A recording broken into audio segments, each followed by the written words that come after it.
Welcome to the Don't Die Rusty podcast. I'm Rick Hanson, and we will be talking about living, not dying. We're all in this adventure together, and we will be interviewing people who inspire us to live our best lives. People with various backgrounds who will walk us down the trails they took to not die rusty. Adventure in life are many things to many people. It could be a sprint or an endurance race, but with each adventure, we become a better version of us. We hope you keep chasing those dreams, being the best you, and of course, don't die rusty. Hello, Don't Die Rusty Nation. You're here with me, Rick Hanson, today, and I am lucky enough to have Jordan Harbertson, the founder of Mountain Ops, and now Blk Flg. And it's funny because I've known Jordan since Total Archery Challenge days. That's why I put on the cap, and we've got to meet a lot more than just that. We go down to the hunting expo. We've talked there. And what really, and I should let you introduce yourself here a little bit better than I can.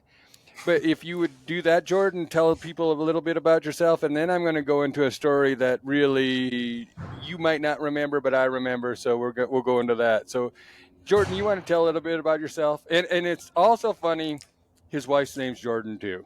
I was actually just going to say the thing that precedes me the most is, usually it's your namesake, right? And so you look at, it's usually your last name, people, that's usually something that's usually unique. And people are like, oh, I remember that person's last name, and obviously Jordan, I usually, I'm overshadowed by the GOAT, Michael Jordan. So that name is already taken, or the great river Jordan that Jesus was baptized in. Like there's all these great Jordans, and then there's me, and the greatest Jordan of all is my wife, Jordan. And so again, I'm overshadowed by all these Jordans. So it's funny, most people don't even know my last name, like really close, not friends, but like new acquaintances that I've made in life because we're Jordan. So we're just known as the Jordans. They're like, oh yeah, the Jordans, Jordan. Yeah, they're great. And it's usually them talking about my wife because she's great. And she carries us as a couple. But yeah, a little bit about me. I've been a born and raised entrepreneur all my life, pretty much. I mean, my father, entrepreneur, my dad's father was an entrepreneur, and my dad's dad. So I'm like a fourth generation Harbertson entrepreneur. And so kind of bred into the family, but I started my entrepreneurship when I was 8. And that started with little businesses and hustles that I went through both elementary, junior high, and high school, making money, just finding ways to make money and sell things. And then got into marketing at 14 years old. So I started working for a marketing firm, but I started in graphic design. Then I went into and kind of graduated into a marketing director there and worked with a lot of outdoor brands, which we actually had. One of the brands that I focused on most was Easton, a family here in Utah that most people in the outdoor industry will know, Easton Arrows, as well as they had at the time, they actually had their sporting company at the time. Did that for a while. Then my brother and I, Casey, started our own marketing firm, and we kind of did a full stack digital agency because it was the beginning of the digital commerce era. This was literally about 15 years ago when we started it. And that was like right at the beginning of Instagram getting bought by Facebook and Instagram becoming like this new, multi social media verse. And then you had Twitter and you had all these things, these tools, Google, that were just blowing up, and brands were running to figure out, how do I use these to build my company? And then fast forward, after we started that, I started, and I can't believe, Rick, it's been 10 years, a decade. Casey and I and a couple other partners started Mountain Ops. And it's been 10 years, and we launched Mountain Ops at Total Archery Challenge to the public in 2014 with good old Sean DeGray at the Bird.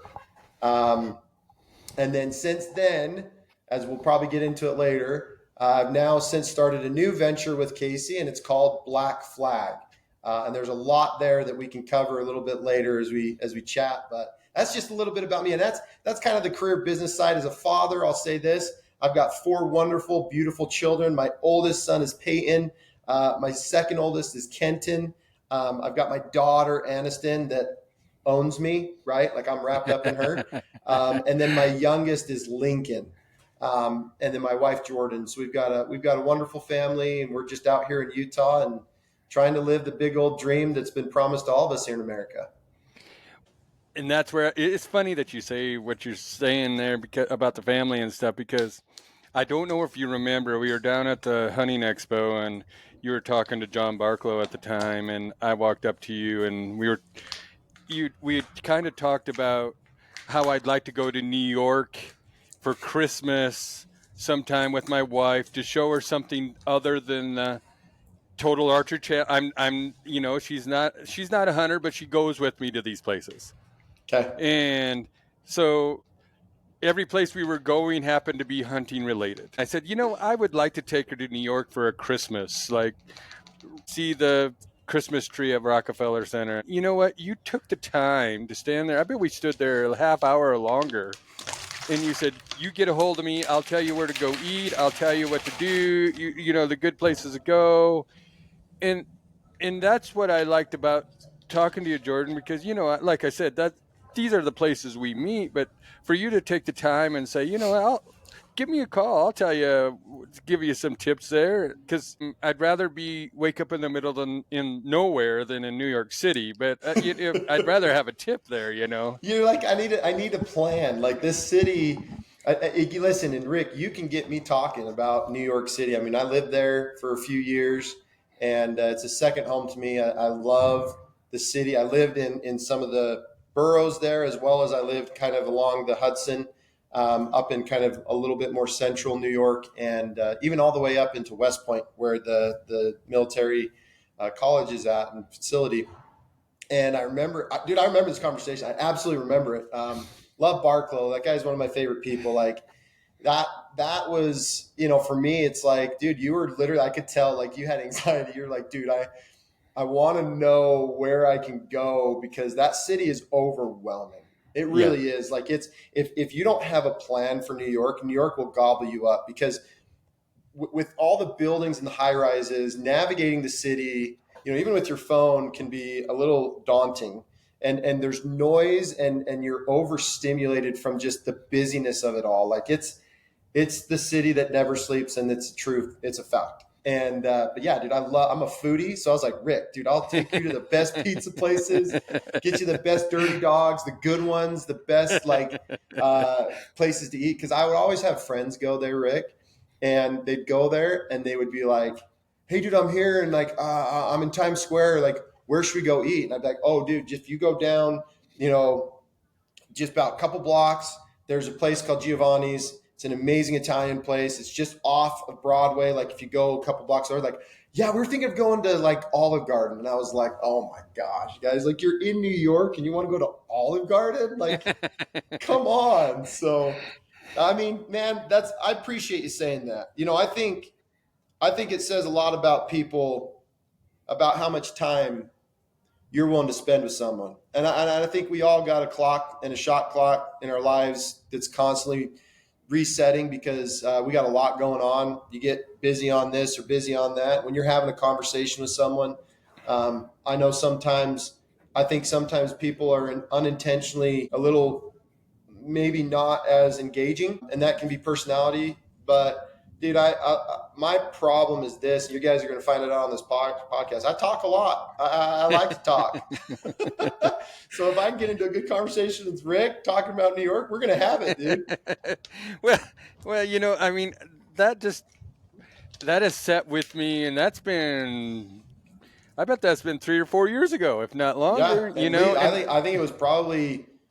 That was actually probably 5 or 6 years ago. Yeah, it's been a minute.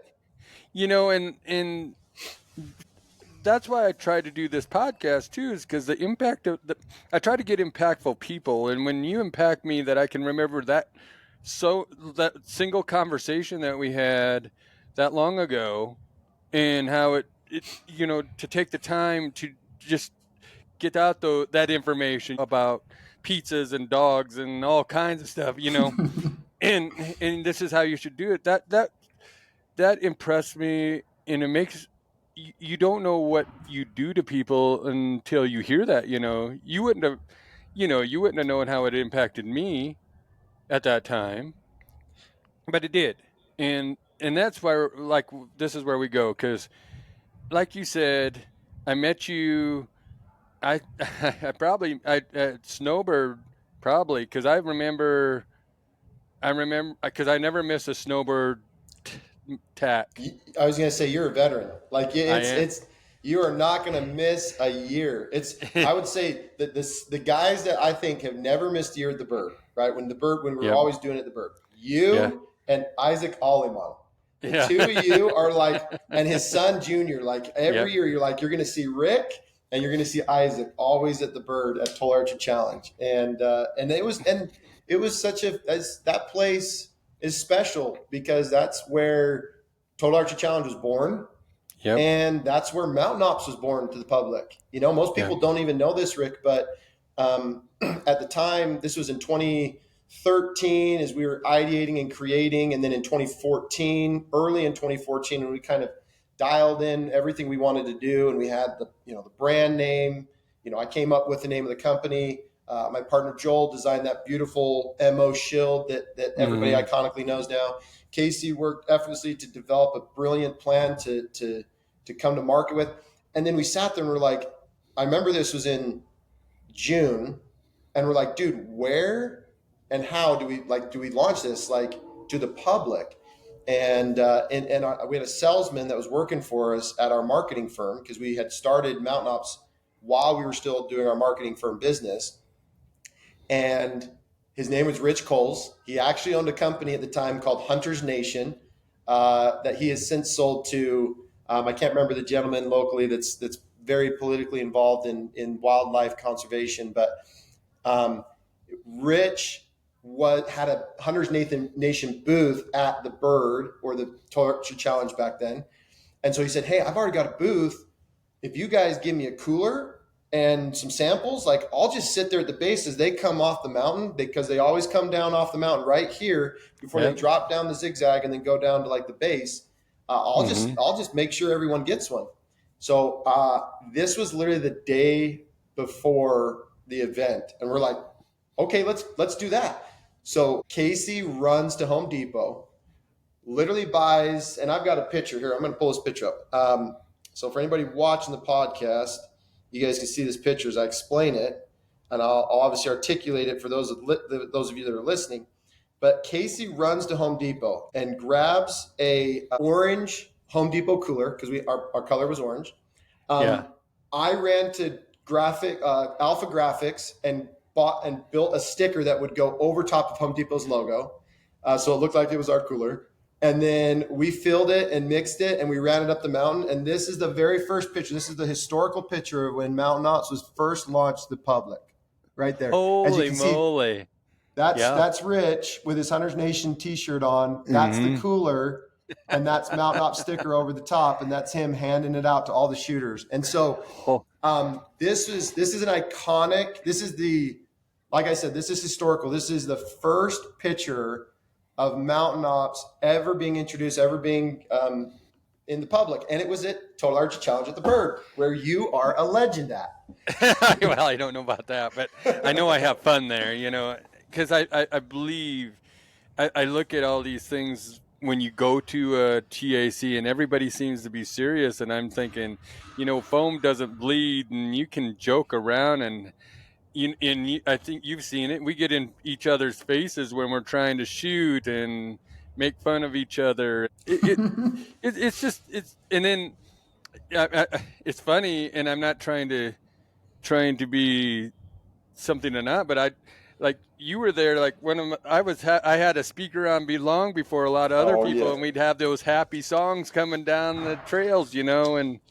But this is why I say you're a legend, Rick, because nobody can, any of the early people that ever were part of or experienced TAC at the Bird in those earlier days. And the vibe, the vibe's still the same in many ways. You go to different Total Archery Challenges, and every community's got a little vibe. But dude, you set a kind of a fun cultural experience at the Bird with, I still remember the speaker, and you just hear you guys and your group coming down. You're like, dude, those guys are having a party. And you got guys that are sitting there like dialed up, and they're like, man, I'm going to make sure I hit the X. And you're out there just like, hey, let's send it, bend it, send it. Let's have some fun.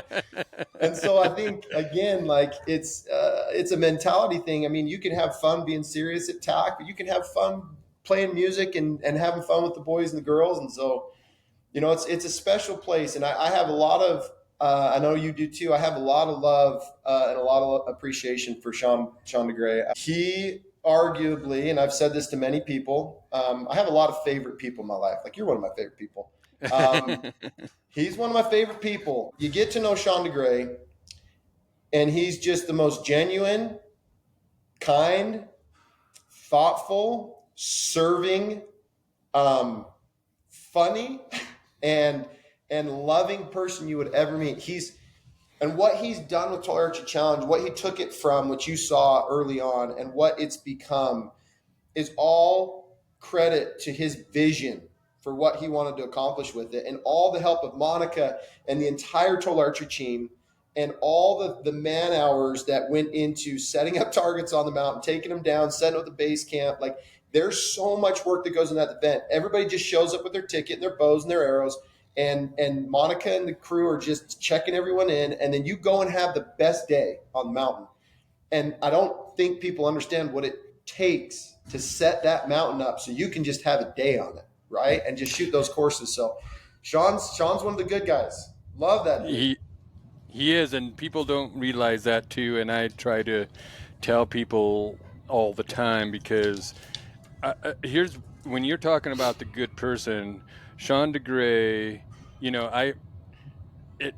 it was just Snowbird and TAC was just Snowbird and maybe a couple others, bigger places, and we were running, like, we would go to Snowbird, then go to Big Sky, and Terry Peak wasn't even a thought of yet, and I'd hack on him, and for him to take the belief, because if I'm driving just all these places that are 9 hours away just to shoot and have fun, and he took I said, I have a mountain in the Black Hills of South Dakota, and he believed in it and came, and now it's one of the places, and he had belief, because like I said, I hacked on him and said, because everybody I think they think South Dakota is, like I've said this before, it's Dances with Wolves, and then there's nothing out there. But we have the Black Hills, we have Mount Rushmore. It's not in Colorado, it's in South Dakota. I've killed some of the biggest Merriams in my life out in South Dakota. Like, some of the best turkey hunting you could ever imagine's out there, besides all the other big game that South Dakota's got. Don't sleep on South Dakota is what I'm telling everybody right now. Here's another fun story, Rick, that kind of ties in, Mountain Ops TAC and just the intricacy of that relationship. So after we launched in 2014 with that photo I showed you, the very first time at the TAC, the Bird, I remember walking up to Sean that day, right at the last day of the event. I walked up to him and I said, hey, we're brand new. And because he kind of came up and this is Sean, he goes, I don't remember allowing you guys to have a booth here. And because we went through Hunter's Nation.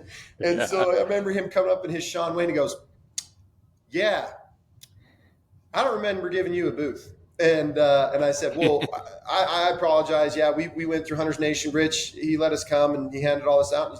I said, do you have any other events you're doing? We'd love to come do it. And he's like, well, we're looking at doing Big Sky and we got a couple others that, and I said, I will pay you, and we would like to show up for those and be a partner in this. And at the time, Prime was the title sponsor.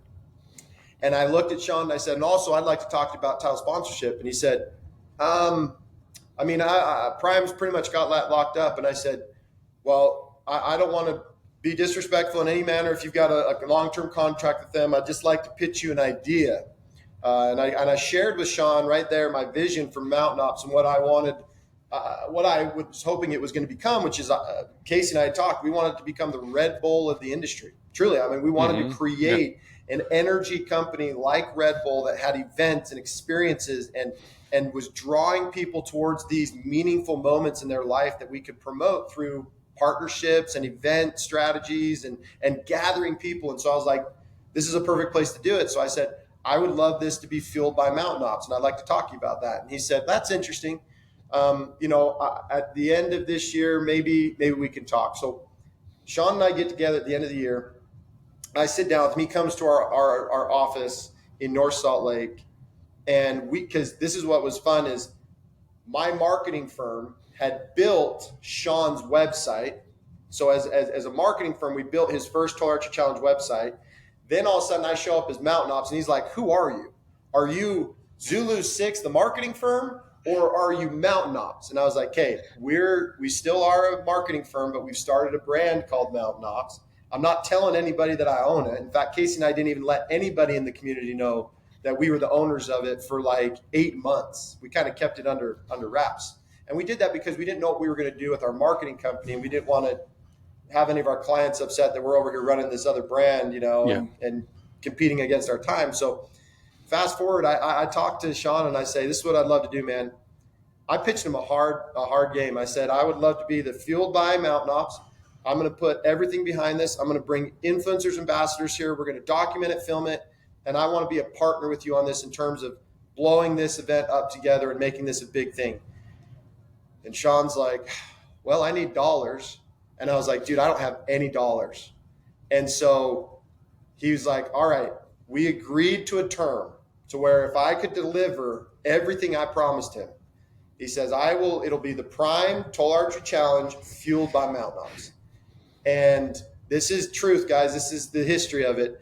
I didn't pay Sean $1 for that sponsorship, but I paid dearly by doing everything in my power as a brand as we began growing and began accumulating great partnerships and relationships. Every partnership relationship I had, I brought to Total Archery Challenge. Every influencer that I could, I made sure that they were on the mountain, documenting, vlogging, filming, and showing this incredible experience. And it worked. It was brilliant. And that's why I'm so grateful to Sean. He was willing to give me that kind of opportunity that I wouldn't otherwise had if it wasn't Sean DeGray and he didn't believe in what Casey and I were building, what we were going to do. And then with what Mountain Ops and TAC accomplished together, for that, it was basically a 6-year run, before then Yeti came in and took the sponsorship. And I remember when I got the call and he said, hey, Jordan, you haven't paid me any money for the sponsorship for 6 years. And I got Yeti knocking on the door willing to pay me. I said, dude, take our name off, put their name on. Black Rifle Coffee wants it. Any of these guys, like, you have built something special. And it's not because I don't want to pay for it, but what they're willing to pay, I mean, let them have it, and we'll keep partnering and participating. But Sean took a total flyer on us, and it was a huge, huge lift and helped Mountain Ops not have to come out of pocket necessarily for sponsorship dollars, because we were so conscious about being fiscally responsible as a business to build the business. But he gave us a leg up. I'm very grateful for that. Here's a funny thing that you're bringing up is the pictures and all that the video and stuff, because before then you went to Snowbird because of the scenery besides the shooting, and we were taking pictures all the time because we love being there. And you can't go to a competitive shoot and take those kind of pictures because people are so worried about the shooting, and we're going, holy moly, this is a cool shot. And we're getting, those were the fun times of just taking pictures. And then it's funny how everybody finally realized that this is a fun shoot.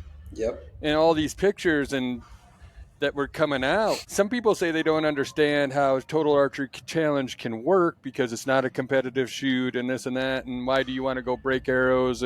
But I consider beginnings of Total Archery Challenge like the first days of Sturgis.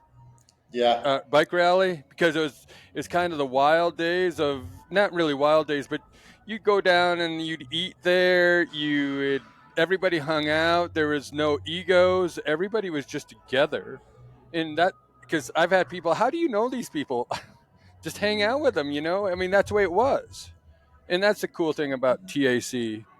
But the one thing I want to get to with Mountain Ops that I really, really makes it stand out to me. I argue with people that think they know business, and I don't know business, but I argue with people that when we're at the hunting expo and you shut down on Sundays, or you're shut down on Sundays because of the because it's a Sunday and people have to have their family time plus whatever other time they need, the religious time or whatever.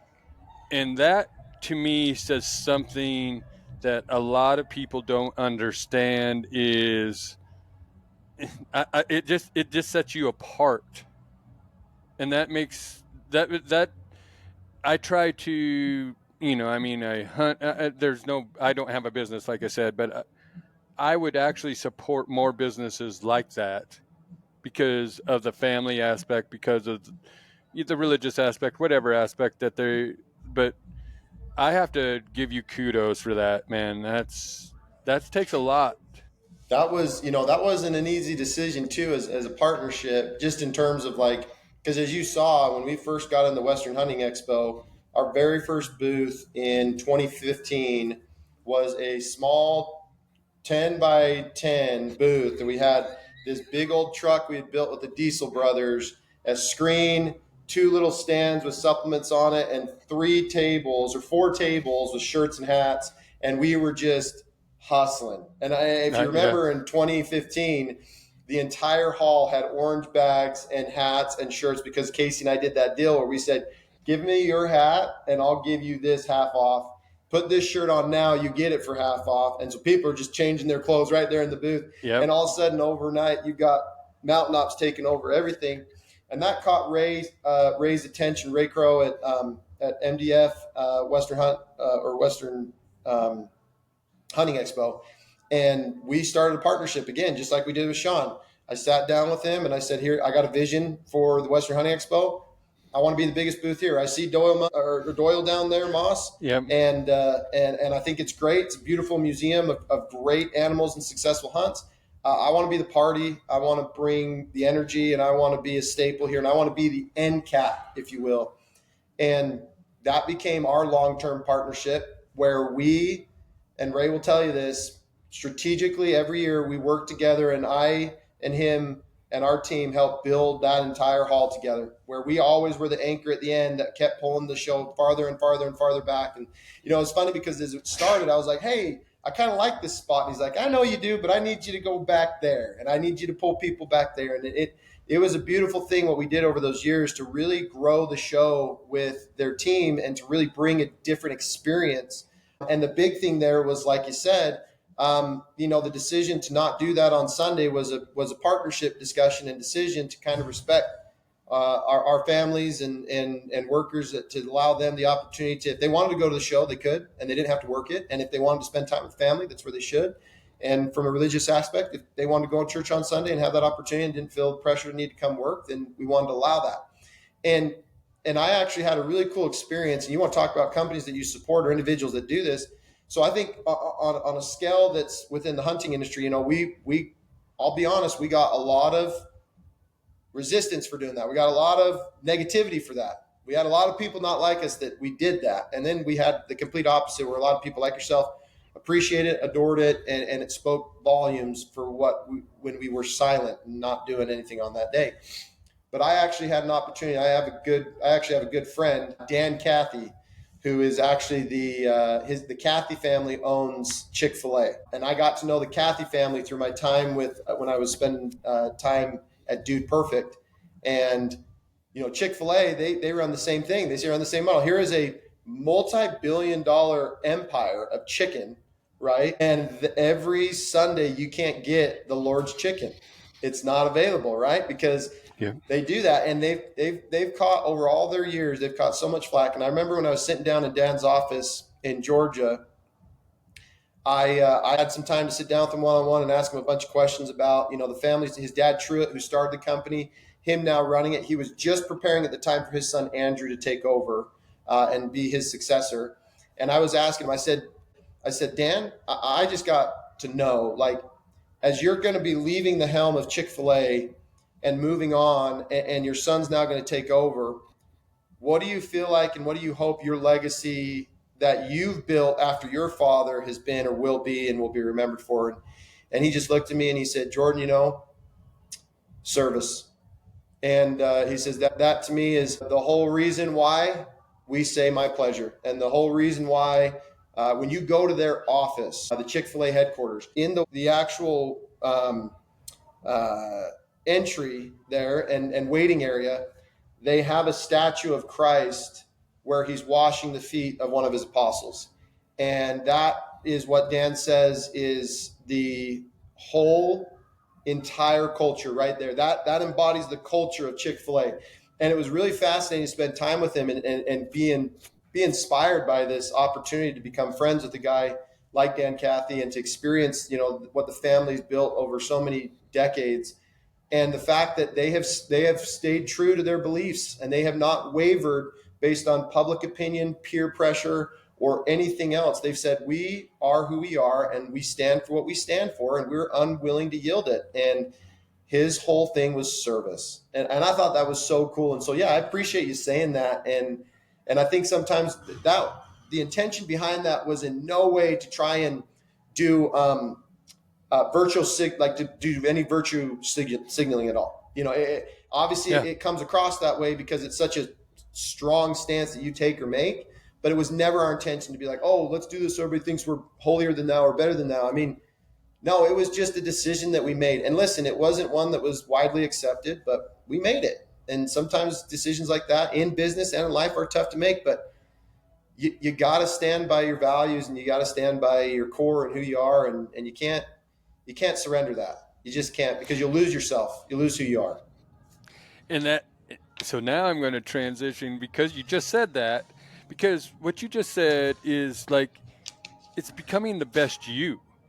And that's what that's what Don't Die Rusty does, because I think it just becomes a better you. And when you put that out for everybody to see, they can make a choice if they want to be better. And I'm not saying the Sunday choice that would make them better. I'm saying you got to look within yourself to be better. And if you believe in this, then that's what you believe in, and it makes you better. Every day I just put up a post today that, don't let the ghosts of the past be the demons of the present, because they'll beat you up every chance they get. But we have today to be the best person we can be, and tomorrow we can be the best person we can be, and we can grow every day to be the best we can be. And so I just thought it was a very cool thing that you did. And so anyway, that's what I think, because I think I look at you and I look at your posts that you put on, and I look at you you're living your best life and being the best you. And then, so now I'm going to go to a different part of being an entrepreneur, but chasing your dreams. I talked to Brittany, your assistant. We're emailing, and then I got a Blk Flg sample, and and I have to tell you, I was going to take it when I was going to work, and I thought, you know what? How can you test it by going to work? Because I wanted to give it a true, honest, and people. I like Jordan, but if I thought it was not a good product, I would tell you. But I was going to say, this guy, just so you know, this is not a paid endorsement at all. This is as real as it gets when it's coming from Rick. He's going to shoot you straight. If there's anything that's unbecoming of a product, I mean, you've always been very vocal too and opinionated on archery gear and things that you use or things that you wouldn't use. And so, you had just, what I think you're about to share is what you had just shared with me before we started the podcast. So share with everybody your experience that you had with Blk Flg Revenge. Well, so I decided, you know what? I'm going to climb Crow Peak. Everybody seems to know I climb Crow Peak. It's a 7-mile round trip, but I take Magic Mind 2, and I took the Blk Flg Revenge as I left the house, and I left it about 5, a little before 5, because I don't know what it is with me, but I like to see the sunrises. To climb a mountain in the middle of the day just doesn't do anything for me in some aspects, because I like the colors. And then I got to the parking lot, and so it's about 10, 15 minutes. I get to the parking lot, and I just feel so focused, and I'm starting to get that energy in me. And I climb the whole mountain, and you're breathing in the cold air, and I just felt I was so focused. It was like I was taking more in than I've ever taken, like visually and mentally. And as I climbed, and I was also on a time limit in the aspect that I wanted to see the sunrise, and the clouds were coming in, so I had to be a little speedy, but I still was able to enjoy the views. And when I got up to the top, I don't know what it was, and I'm crediting you with the view that I had in the aspect that it's just like it's like I was at a movie theater and everything opened up and it was just like, whoa, this is cool, and it was like a focus and energy and just a, I'm going to say it was like a place of peace.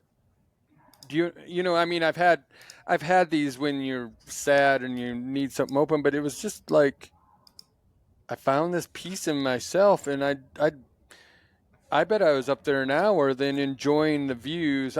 The clouds came in and I did some other things, but I got some cool pictures of the sunrise, but I have to say that product Revenge, I should say Blk Flg Revenge is what I took, and I'll be ordering some more. I'll tell you that right now. It impressed me, and I honestly think now that I took it in that way to really test it for me personally, that's how I would test it, where I have no outside influences coming in. But you're going to see me taking it before I go to work too, because I think it Absolutely. would make me a better person at work, and I think it would make me I'd have energy and peace so you aren't panicked. Totally. And you know what's interesting? So I'll kind of dive a little bit into the history, even the name, right? The name Revenge and how we came up with that, and the formula itself. It's the best formula on the market, and every company says that about their own product. But I mean it with every part of me when I say this, because when Casey and I commissioned Jose, who was actually the lead formula developer and one of the guys that started Bucked Up. He had since left the company and he joined us over here. And so this is a couple of years ago that we started creating and formulating and starting to build Revenge. And and we tasked him with, he asked us, he said, okay, as far as a formula and what you want to build, what do you want me to do? What's the goal here?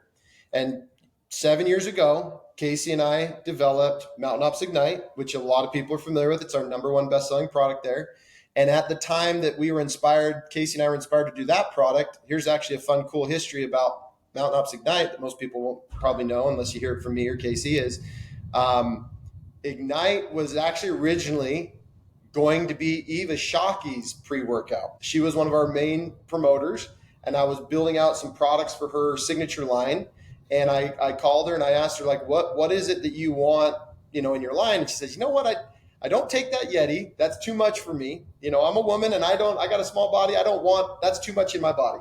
And I'm not looking to like build muscles with creatine stuff. She's like, how can I build something tamer and something that can help motivate me, but like not do that? And so I went to work developing what would then become Ignite. And I still remember when we got the first samples back, there was On It at the time. Joe Rogan was a big promoter of On It. They had launched Alpha Brain and nootropics, right? Nootropic blends were now the crave and rave. And so I was like, I told our R&D, hey, we want this to have energy and we want this to have focus, and let's build it off the back of like our cardiovascular so that you get this like ultimate energy and focus drink. And so when we got the samples back on that, it was very interesting because I remember having everybody in the office take it and everybody was like, wow, like I feel so good on this. This is incredible. What's this for? And I was like, this is supposed to be Eva's pre-workout, product, but I think we've got something special. I don't think I can give this to Eva. I think this is going to be a hero product for us. So Casey and I made the decision not to give it to Eva and to call it Ignite and make it our, energy and focus drink. And that was 7 years ago that we developed that. And so the science and the ingredients then were as good as they could be. for what we built then. So fast forward to now, and as we're thinking about building revenge, what we told Jose was, there is not a worry, do not have a worry for the amount of cost. I don't care how many ingredients or how much they cost. If they are case studied, proven, if they are innovative, if they do what they say they will do, I want it in here. And he brought us back the revenge formula. And he's like, guys, this is the most expensive formula I've ever developed in my career. It's also the most robust formula I've ever developed. And most of these ingredients that we have in here that are case studied and proven by science to do what they say, most companies will put one of these in there and then build a whole bunch of others around it. He's like, we've got 4 of them in here. You guys sure you want to do this? And we said, we have experience, with what we did at Mountain Ops. We want to do it bigger and better than we did then. And cost is not an issue. So we truly have developed what is truly uniquely different than what we did 7 years ago. And the difference is exactly what I love about Rick, about what you just explained. It literally just validated what I'm about to say to everybody on this podcast, which is, back then we developed energy and focus. Great. A person can be energized, but not do anything. And a person can be focused on something, but not really going anywhere. So even the pairing of energy and focus is not enough. And that's what Casey and I realized is like, this is not enough for what an individual needs in their life. Because I'll tell you this, Rick, and I don't know if you have this or not, but I have ADD. Okay. So I've been in a world where I was on a medication called Adderall so I could get through school. My mom made sure I got on Adderall. She's like, you need to focus, kid. Like, your grades suck. And Casey has ADD as well. And so we, as part of the building this formula, that was a big piece of it. As I said, listen, I want to look at the most unique energy sources possible that we can use that are different than what has ever been done or is available. And I obviously want to have the nootropics and every main type of nootropical product that we could put in here to be part of that focal. But I said, the third piece to this, the triangle, the trifecta that really brings this all together, I want clarity and I want motivation. If there are ingredients that can stimulate dopamine and release in the body an urgency to move and not to just stand where you are, and to have clarity of what that purpose is that they want, so that when you pair it with stimulant and you're energized and you now have this focal factor that's going on, you've got mental clarity. Now you have a motivation factor and you have clear line of sight of what you want to do. And I can tell you that what you just shared is what every consumer is experiencing right now, that is so different than what they've ever experienced before, because the vivid and clarity that you experience, especially when you're in a place of solitude, like the peak of a mountaintop, and you're overlooking God's wonderful creations and you're embracing all that you're feeling in that moment. It's hard to do that if your mind is racing to other places, because you can be in one of the most beautiful places on earth and not see it. That's what's wild about the mind. You could be thinking about something else in your life. You could be depressed. You could have anxiety. You could be lost somewhere else at sea. But what you experience is what this product was built to do. It supports memory, right? Like, we have great memories, but it supports memory. It promotes a mental process. It supports mood. It helps you have a better mood. It helps release a lot of those ingredients in there, help release dopamine in the body, so you feel more dope and you're more happy. And so I love that you said that. And so here's a cool story about how we got to the name. And so as we had developed the formula and we had tested it, we're like, Jose, you did it. This is exactly what we wanted. This is exactly what we wanted to do. This is going to be absolutely revolutionary. Like, the consumer will experience it one time and will noticeably feel the significant difference from that one time. And so what do we call it? What do we name it? We're pirates. We're Blk Flg. And I still remember this day that Casey comes in the office and all of us captains and partners are together in the office, and we're actually ideating on the whiteboard and we're drawing all these different names of what we should call the product. And Casey walks in, and in Casey fashion, he says, I don't care what anybody suggested today. I had a vision and an idea, and I know what we're going to call it, and I'm not asking for a vote. This is what it's going to be. And we're all just like, okay, what's it going to be, Casey? And Casey says to all of us, okay, obviously as pirates, which we all are, and the kind of brand that we're building, what's one of the most famous pirate ships known to man in the golden era of piracy? And we all sat there for a minute, and I said, well, Blackbeard had a really cool ship called Queen Anne's Revenge. Like that was his ship's name, and that was notoriously, associated with him. And Casey said, exactly, we're going to call it Revenge.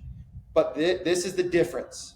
We're going to redefine the word revenge in society. So we're going to take this product we've now built and paired with helping an individual be energized, focused, and motivated with pure clarity to accomplish whatever it is they want to do.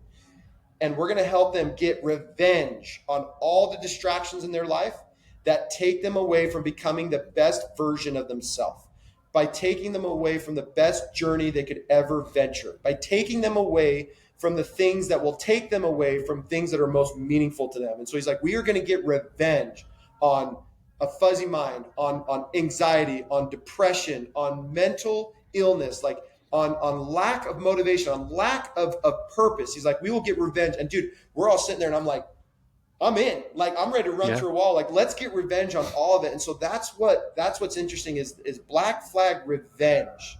This, which we say revenge is best served cold, right? Get a nice cold bottle of revenge and serve it up. But it goes back to what you said earlier, Rick, about how do we become the best versions of ourselves?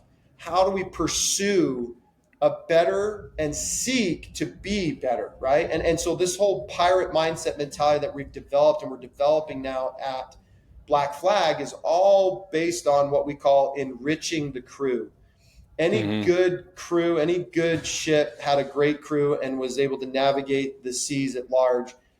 And who are the crew to us? It's you, it's me, it's our partners, it's our employees, it's our friendships and relationships, it's everyone that can touch this company is part of the crew, and we want to enrich their life and help them to get their revenge on the things in their life that are taking them away from becoming the best version of themselves.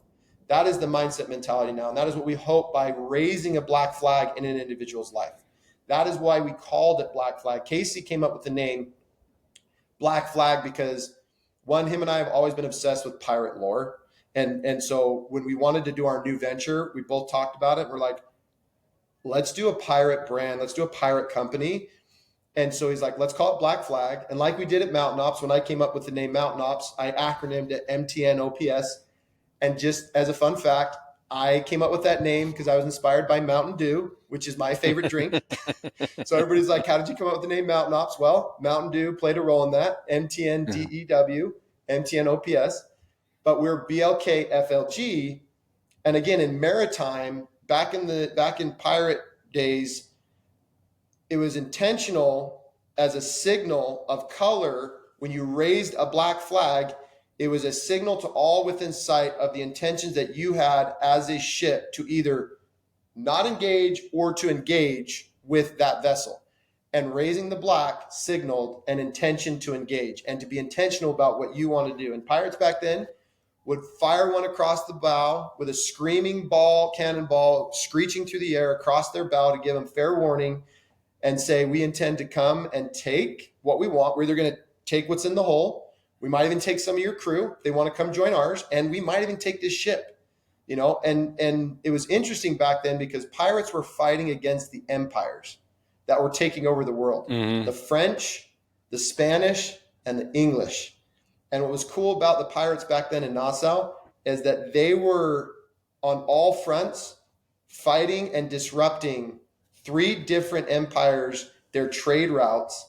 And this is what I love about pirates. And this is a fun little fact that a lot of people don't know if you haven't studied pirates as much as I have in their entire history, is pirates were they call it the Republic of Pirates, is what the capital of Nassau in the Caribbean became as the main capital of the pirates. And their belief system at that time was a free man's state. And so every man was for himself, but a community built on you make your way and you earn your wages. And so join the crew, go out, sell the seas. Obviously, they didn't have any funding. And so they had to go out and they had to commandeer vessels and they had to take loot in order to fund their society. And they took that loot. This is what's so funny about everybody, how they look at pirates, because pirates were depicted a certain way because the victors wrote their stories, and that was the British who disbanded them. So everybody thinks they're these terrible guys. Pirates were the first civilization to abolish slavery, right? Like what was crazy is when you look at the French, when the French were coming into Louisiana through the French quarters, and they were bringing their spices and their silks and all their trade into the Americas, they would go then, and that, the pirates would intercept their vessels and take those goods, in and out of there when they were bringing goods and taking goods. The Spanish were coming into Florida, right? They spent a lot of time on the coast of Florida, taking gold through their armadas back to the Spanish Empire. And obviously the pirates tried many times to disrupt those armadas and get that gold. And the British were coming in more north, right? New York area and Boston, and were kind of taking over the country where the Spanish kind of had their section and the French. And what was interesting is what the British started doing is they were bringing their slave trade routes that were going to the UK. They started diverting them to the Americas. So they said, hey, we're going to send a certain portion of our slaves up here, and we're going to send another portion down here because we're now establishing this new kingdom in the Americas, this new world. And that's when the pirates started intercepting their slave ships. And what the pirates would do is they would go intercept these ships. They would take them over. They would take the entire slaves that were going to be sold. They'd bring them back into Nassau, and they'd say, hey, join the crew, come at sea with us and earn a wage, or contribute to society here, but have meaning. You're not a slave here, right? And yet that ideology just absolutely pissed off the British. And so they didn't care too much that the pirates were actually getting in the French and the Spanish way. But as soon as they got in theirs, that's when the wars and the battles started with the pirates. And so fast forward to when the pirates are disbanded by the British, they ransack Nassau. They've disbanded all the great captains, and all their naval fleet has been, either dispersed, sunk, and, done with. All of those pirates go right back where many of them came from the Carolinas, North America, and go back into society. And we go from pirates to patriots. And the same pirates that were trying to disrupt the British are the same patriots and the same pirates who started the Patriot Rebellion that eventually got their revenge on the British and took back America. So pirates have have played a huge role in our country's history and foundation. And so when we started the company, we wanted to bring that back to America. We wanted to bring back pirate, but in a modern way. And so we wanted people, as they come to Blk Flg, experience us, see us, and like you have with Revenge and our product and many other things that we're doing here at this company, we want them to fly a Blk Flg in their life. We want them to be intentional about what they intend to do. And we want them to seek the greatest life's adventures you can seek. And so what we're trying to acquire, who we're trying to get to come be at Blk Flg, are outdoor enthusiasts who are adventure seekers. Because I think we all at some time in our life, every one of us, at least I did, dressed up as a pirate in Halloween. And there's been at some point in our life, like pirates, we got to know them, or we wanted to be like them, or we always say it's a pirate's life. I wish I could have lived one. Yep. We believe you can live that life today. In a modern way, you can live a pirate's life, but in a way that we are going to inspire and build in changing the narrative that the British wrote about pirates then, and the truth about pirates and what they really did to society to change humanity. Bring that back, because I'm a brand guy. And I don't know if there's any better, more iconic brand than the Jolly Roger. I mean, pirates, quote, aren't by nature a society today, but that brand and mark has lived on for generations. Yes. It's one of the best icons in human history. And so I want to show this. Let me see if I've got it. For anybody that's watching, okay, I'll use this stick. I want to explain this, Rick, and then turn it back over to you. I know I've been talking for a minute, but no, you're good. So when I came up with the brand, this time I was like, okay, I want to pay homage to pirate lore, the Jolly Roger, the golden era of piracy in the 17th century. So obviously everybody knows the crossbones and the cross swords, right? As some of the most iconic flags. And so for this one, I came up with the idea to do cross bolts. And the reason for that was this. The way that Casey and I have lived our lives, built our businesses, and built our communities has been disruptive, which lightning is very disruptive. We are always the loudest guys. We like to be loud, which thunder is very loud. We love to bring energy, and we love to bring light.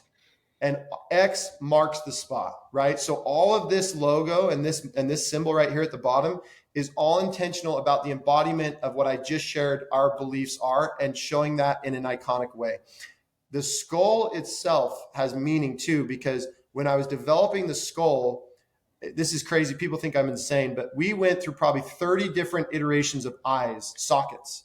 We wanted the eyes not to look too aggressive and by nature, so that it looked mean, or to look too droopy, or to look, we wanted them to feel more calm and focused, so that a person who has foresight or vision for their life is focused on their future. And then we removed, as you can see here, the jaw. And that's intentional, because Casey and I and everyone who's worked with us has always been men of action. Words are just words. But we believe by removing the jaw, it was intentional about saying, it's not just our words of what we'll ever say we'll do. It's our actions. Our actions will always speak louder than our words. And so again, this icon, I hope, as people see it, begins to resonate with them in a way where they embrace the pirate within, and they can find a haven and a harbor, if you will, at Blk Flg, where we want to welcome individuals that want to transform and change their life, that want to make a difference, not only for their immediate community, but the world at large. I mean, look at one of the greatest pirates of all, Steve Jobs. I love that man. He's an icon. He's somebody who truly transformed and changed history. And if you read his biography, Steve started a whole division in his company that had a pirate flag, and a division that innovated the Apple Macintosh. Like, the Apple Macintosh computer came from a group of engineers and developers that he specifically pulled out of the company, away from Cupertino, and placed them in a building adjacent, away from everyone. And they were the pirates, as he said, because he said, whoever wants to join the Navy when you can be a pirate, was his famous quote. And if you look at pirates in our modern day, it's guys like Steve Jobs, it's guys like Elon Musk, it's guys like, what's the Amazon guy? Like, these guys have done great things to disrupt industries and create categories and bring convenience and meaning to life in ways that, pirates did back then. So it's all encompassing. It's all intentional. Like what we're doing, like we did at Mountain Ops, but like we're now doing at Blk Flg, there is absolute meaning behind what we're doing. And we're so excited for so far how the community that we're starting to build and the people that are starting to try our products and engage with us are having similar experiences like you, Rick, and experiencing the difference that can hopefully help motivate them to raise the right color, right? To raise the black, to go out there and to just take life and take from life what you will, commandeer from life what you can, because it's not life's responsibility to give you anything. That's the crazy thing. It is your responsibility to decide for yourself what you will take from life. Just like a pirate will take what they will or what they want when they signal what their intention is. You have to wake up every day and raise that flag and do that every day in your life. That's what it's all about. I love the energy, but you forgot the fourth thing. It tastes good. Oh, it's incredible. Yeah, I mean, listen. There you go. We go from the triangle to the square. That fourth corner, that cornerstone is if it doesn't taste good, nobody's gonna drink it. We pride ourselves on good flavor. We got 3 flavors right now. Savage Sunrise, which is our watermelon strawberry. We then have our Pink Plunder, which is pink lemonade. And we also have our Deep Blue, which is a blue raspberry. And this is a fun fact. We're launching our new flavor in January, which is Tiger's Blood. And we're calling it Red Tide. And we're launching it on Trump's inaugurational day because of the red tide that just came across America this last November. All right. But I truly love the energy that you bring to this, and the positive attitude. And, the one thing that I wish I mean, I've tried to live life the best I can forever, but I never worried about my body as much as and my head as much as I do now. I worried about my kind of what I ate a little bit, but I wasn't so worried. But now that you study and you think about things, and with a with my mind focused and with my energy and every, you keep on getting older and you keep on. I want to do things till I certainly can't do things, and I just have been pushing this. We did a episode called "If You Had 24 Hours to Live, Would You Be Panicked or Would You Be at Peace?" And it wasn't the question of dying; it was a question about living. Because am I being the best person to me, and am I being the best person to the world? And it was to get that out there, and I'm trying to be the best person to me because I right now, I mean, and to my wife, of course. But what I'm saying is, I'm trying to show people that you go on that adventure, live and smile, and try to be the best you every day. We make up excuses for why we can't be this.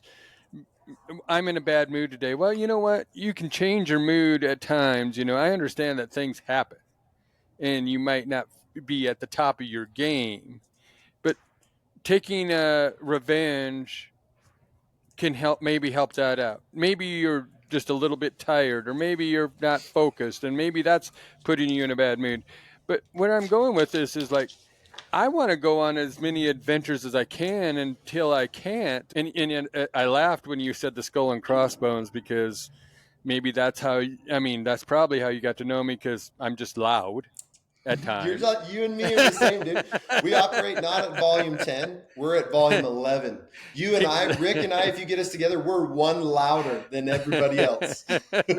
So I kind of had to laugh about that. But, if you put out there, I think our personalities, when we put that out there and people gravitate to people who are positive and who look at life through a different lens. I'm not saying not reality, but I'm talking about not everything's negative, because so many people look at things negatively without even looking through it. They don't ask questions, and they don't within themselves or with anybody else. It's like, I just heard this. No, you know what? I'm going to go look something up if I don't believe it.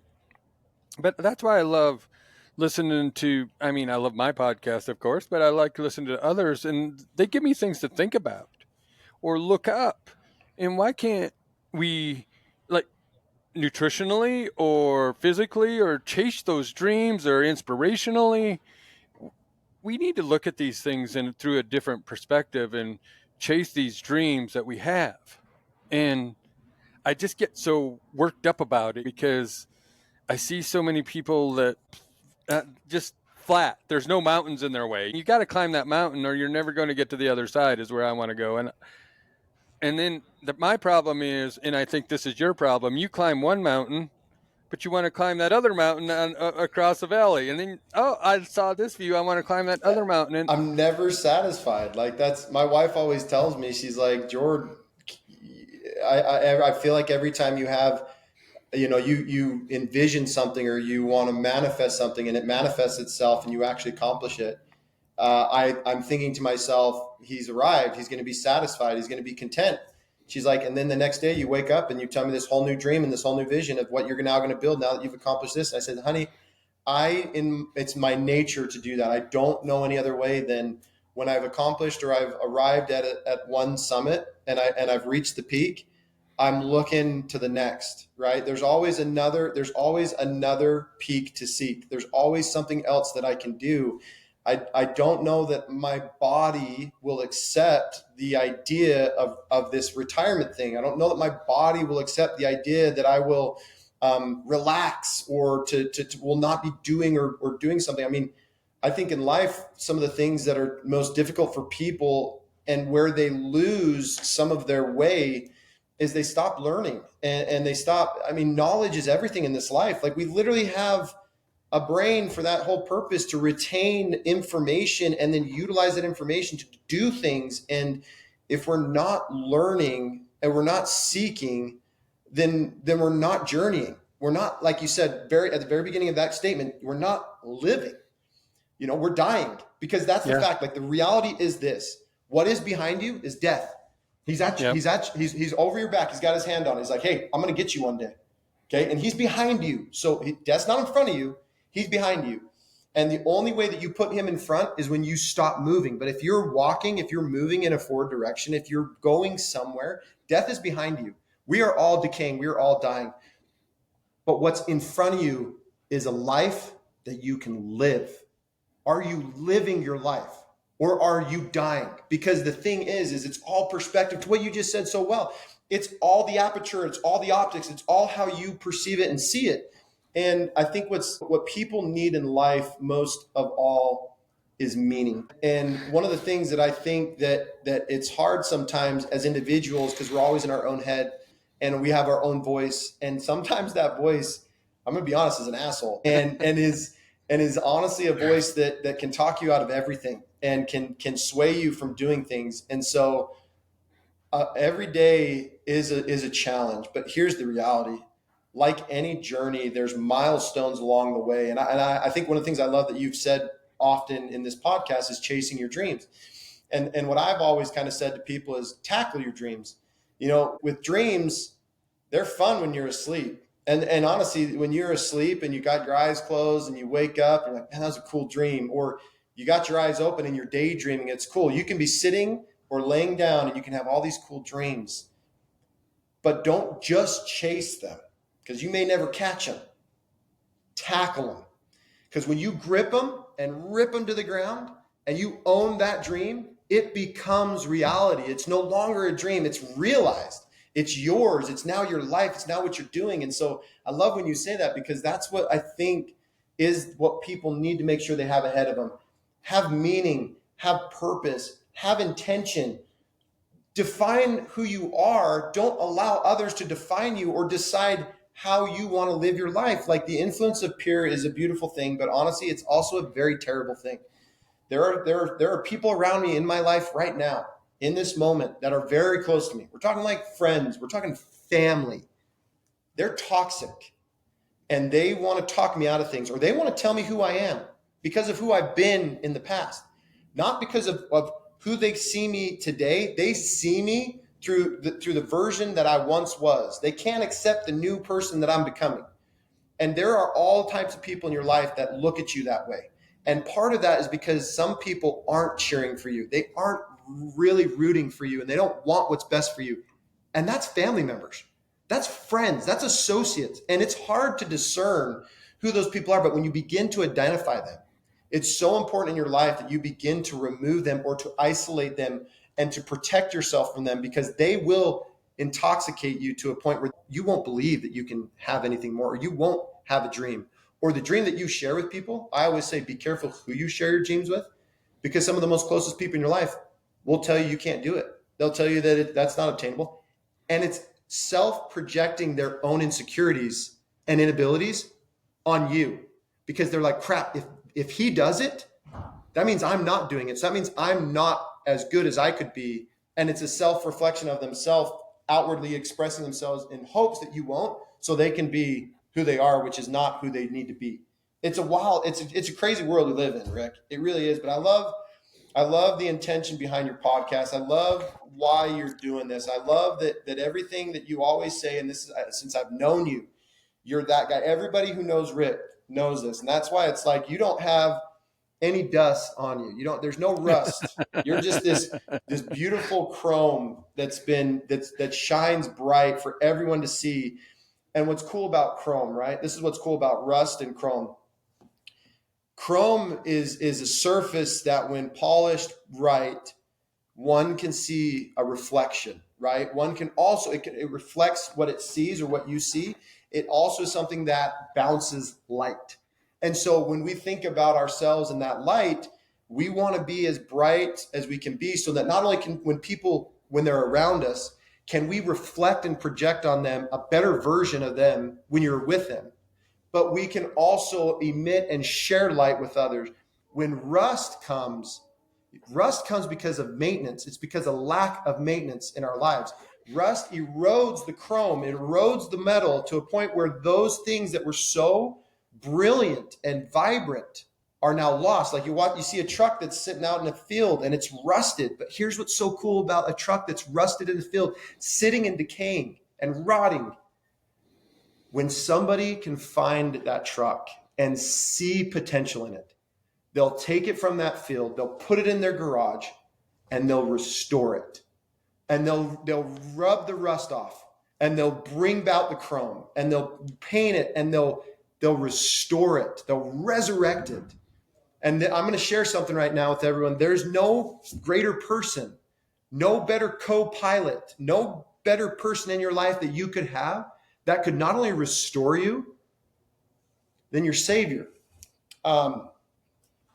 I think it's important in our lives that we not only surround ourselves with the right people in our immediate circles, in this life, in terms of like you and me. Like, dude, I would always be in your circle. I'll always hang out with you, because every time I'm with you, I leave better than when I came into the experience with you. You are such a brilliant person that's so good at what I just said. You are chrome. You are brilliant. You maintenance your energy, yourself, to when you're with people, you're your best self, and you bring the best energy, and you make sure when they leave happier than they came in to your proximity, right?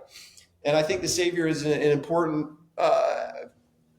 person that we need to be mindful of trying to have in our life too, because I shared this on another podcast, but obviously as a pirate, like life is all about commanding the seas, right? And here's the truth and reality in that very thing. You will never be able to control the sea. The sea has a mind of its own. It goes by the nature of gravity and weather and wind. I mean, it's either calm or turbulent or tumultuous. Yep. It can be a very scary thing to be at sea when it's a storm. And the only person in life who's ever commanded the waters is Jesus. He literally walked on it. So if we want to strive to do and be and become our best version of our best self, the best way to do that is to find people who want to be like that and want to share that with others. And that's why I love your podcast name, Don't Die Rusty. Don't die in a field. Don't be like an old truck that gets left behind and unmaintenanced and rusts out and deteriorates. Be a truck, get your oil changed, maintenance your truck, wash it, clean it, like take care of it. Take care of your vehicle. Yeah. So that rust doesn't erode your potential, right? And that's all intentional about why you're doing this and why this podcast exists and who you are, right? Well, thank you. And I hope I just keep on shining the light, and as you do. I just love having these conversations, but I know you have things to do. So I'm going to ask you, and maybe we can do this again sometime. That would be great. I'm happy to come on anytime. Yeah. But I'm going to ask you our final question since we're here, and I kind of told you what it would be, but what's the good life to Jordan Harbertson? It's a good question. I've actually told this. I say this a lot to people it's great. I love this question. And when I share this with people, I try to break it down for them. The best life I feel like that you can live is a meaningful life. And now let me explain what that means. Meaningful is that an individual not only has meaning and purpose, but that their entire life, because they know who they are and what they're about and what they want to do, and because they're meaningful, their life will be full of meaning. And so I think when you want to live your best life, the best life you can live, it is a life that is meaningful. Because to live, one can simply live but not really exist, and cannot even have purpose or not even have meaning. You're just an organism, an embodiment of a species that will deteriorate and die and go back in the soil where it came from. But to have meaning and to be meaningful and full of meaning, I think is one of the best lives you can live, Rick. Well, that it was very well said. That I truly believe that, because if you can influence them, or if they can influence you, and you keep on learning and having more meaning into your life. Think about this real too, in kind of closing, like the word meaningful, right? To be full of meaning or to have meaning. Yep. That's not just a reflection of yourself, right? It's also a reflection of your relationships, because life is all about meaning. And Brian Call Gritty told me this once, and it really stuck with me. Is he says, Brian said to me one day when we were talking, have a big, deep discussion, he said to me, I don't care about just having relationships for the sake of relationships. I truly care about having meaningful relationships. Yep. And when you think about any relationship that you have in your life or could have, the ones that will stand the test of time, that will endure and will be the most enjoyable, are the most meaningful ones. Because again, the relationship itself is full of meaning because of the exchange and the transactions that happen between those two individuals or a group of individuals. So seeking to live a meaningful life, and while living it, have meaningful relationships along the way is an important part of it all in your life's journey, I feel like. Well said. So I'm going to end it right here then, and we'll hopefully have another conversation some other time. So I just want to say thank you, Jordan, for being on. This was great. Tell the wife and family hello. And so keep chasing your dreams, being the best you, and don't die rusty. Don't die rusty, my guy. Signing off, everybody. Thank you for listening to the Don't Die Rusty podcast with your hosts, Rick Hanson and Ricky Bruley. The Don't Die Rusty podcast is written and produced by Rick Hanson and Ricky Bruley. You can find us on Instagram and on Facebook at Don't Die Rusty. You can rate and review this show on Apple Podcasts and Spotify. You might find your review read on a future episode. Got a question for the Ricks? Send us an email at don'tdierusty@gmail.com. It too could be featured on a future episode. And if you haven't already, please subscribe to the Don't Die Rusty podcast wherever fine podcasts are downloaded.